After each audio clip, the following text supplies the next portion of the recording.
Lions TV, it's your first post-match analysis video of the season. Last night's opening fixture up at the City Ground, we lost 1-0 of course to Nottingham Forest. Absolute slap, by the way. It took me and 5 hours to drive up there yesterday. We flew to Greece quicker a couple of weeks ago. But let's get straight into the starting 11. The team was pretty much as we expected. Jordan Archer in goal, Conor McLaughlin right back, James Meredith, Sean Hutchinson, and the only surprise obviously was Byron Webster dropping out and Jake Cooper coming in, which I'll talk about later on.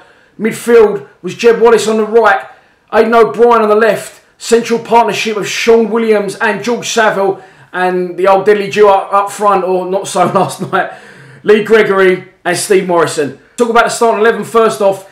It was a surprise to see Big Byron drop out. I'm not sure why it happened, to be honest. I've narrowed it down to one of three things, and this is, again, this is pure speculation from me.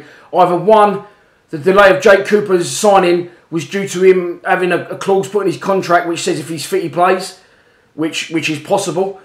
The other one is that Byron Webster's picked up a slight niggle and wasn't 100% fit, which is what I'm hoping it is, to be honest. And the other one obviously could be, the transfer window is still open. Is Big Byron unhappy and wants to get back up north? I don't think so. He's a well-travelled footballer. He's played abroad. He's played in Yeovil. And he's happy as a pig in shit every time I see him, if I'm honest, to be frank. So, yeah, I don't know why Jake Cooper started. I thought we'd done all right, Cooper. I thought Hutchinson was superb. Let's go through the team from start to finish.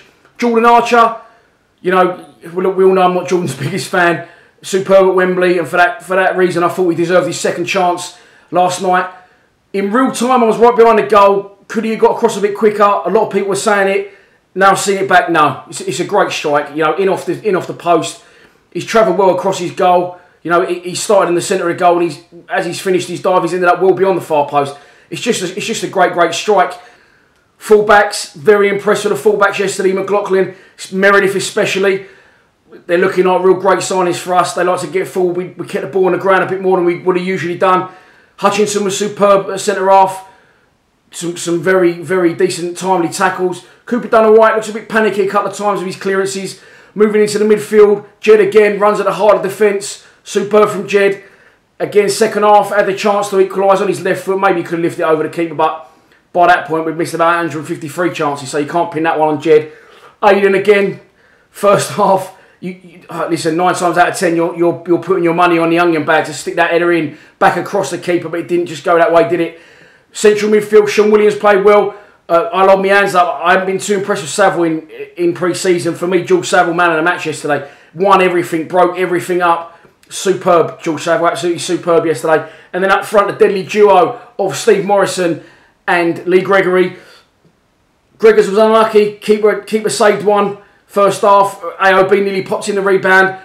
Morrison, underside of the bar, hits the line, comes out in the first half. I know it was only a yard, 2 yards out, but that's fine margins in football. It comes to a reaction, he kicks it, he hits the bar. Another day that goes in, and we roll them comfortably. But, we defended from the front yesterday. We were superb. I don't want to take anything away from the performance yesterday. It's our opening game. We've lost it. I would have rather have played the way we did and lost than gone out there and been a load of shit, to be honest. So, hats off to the players, hats off to the manager, because he's really got them playing. And we was absolutely superb yesterday. But as I said, if you don't take your chances, that's what can happen. They have one chance, they score a goal. But then we come out the second half, we didn't hide from the chances we missed. We pressed again and again. And I think if you check my pre-match, I said I had a dream that their goalkeeper doesn't see Morrison coming, rolls it straight to him. Pretty much exactly that happened. But obviously, Morrow and Gregors haven't read the script.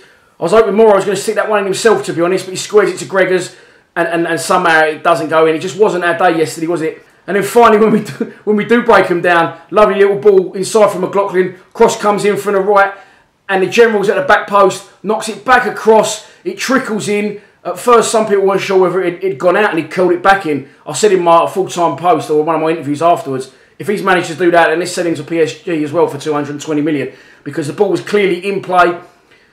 What we've seen now is that Lee Gregory goes for the original header, he falls, stumbles over, and in his momentum he knocks out, he takes out their goalkeeper. If that doesn't happen, Morrow's ball back across, the keeper's probably throwing his hat on it, but it's a strange one. What happens there if the ref knocks someone over? I don't know the rules on that. I'm not really interested in delving into it. It was what it was. We lost the game. I mean, look, if you look at these tweets here from the Nottingham Forest fans, you can see even from them that, you know, it wasn't sour grapes from us. We were superb. And, you know, we're going to lose games in this division. It's, you know, it is what it is.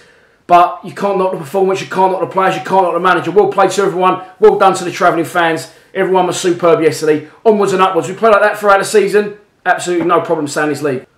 The interesting thing for me also this season, you might find it a bit boring, it is the substitutes and who's going to play, because there's going to be players surely going out of the club still. We've got 10 recognised first teamers really that are eligible to be subs. Obviously you can only select 7. Marlon Romeo missed that yesterday through injury. Ryan Tunnicliffe, Dave Worrell, Callum Butcher. I think that's it. Yeah, it is. Just trying to look at my notes there, squinting. But them 4 ain't even made the bench yesterday. So, you know, it's an headache, but it's a nice headache for us to have. And I'm fully expecting. I'm still thinking, is Worrell and Butcher going to leave the club?